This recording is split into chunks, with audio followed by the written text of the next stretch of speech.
The prisoner only met his former boss once, yet he decided to escape from prison on his own.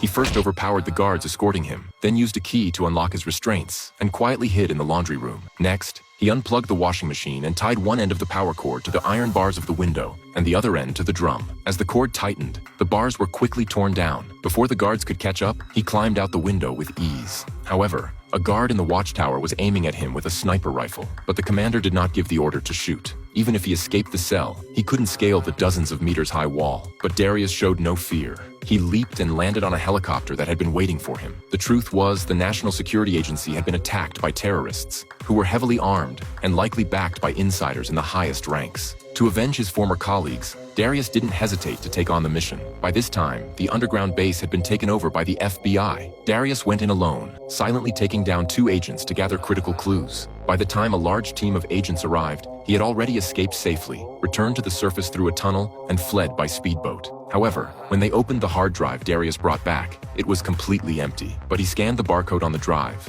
and under the light, several hidden photos appeared. This was a technique commonly used by Cold War era spies. Following the photo clues, Darius disguised himself as a waiter to infiltrate a high-level banquet, where he overheard shocking intelligence. The mastermind behind it all was the Secretary of Defense, who planned to kidnap the president to seize power. After returning to the country, Darius immediately sent a weapons expert to hack into the Defense Department system, discovering that a large shipment of weapons was being secretly transported to the president's office. It was clear that the operation was about to begin. On the day of the president's speech, Darius, fully armed, arrived at the venue and discovered tanks ready to stage a coup. They used jacks to lift the tanks, sawed open the hatches, and captured 2 tank operators. At the same time, the speech hall suddenly lost power, and security noticed something was wrong. They rushed to escort the president to safety, but were surrounded by the Secretary of Defense's men, and the president was quickly kidnapped. By the time Darius arrived, it was too late. But his female assistant arrived in a sports car just in time. With its 900 horsepower engine, Darius quickly caught up to the president in the subway. The Secretary of Defense ordered the driver to speed up, temporarily losing Darius. But Darius began pushing the car to its limits, driving it onto the tracks, grinding the tires down so the rims could slide at high speed,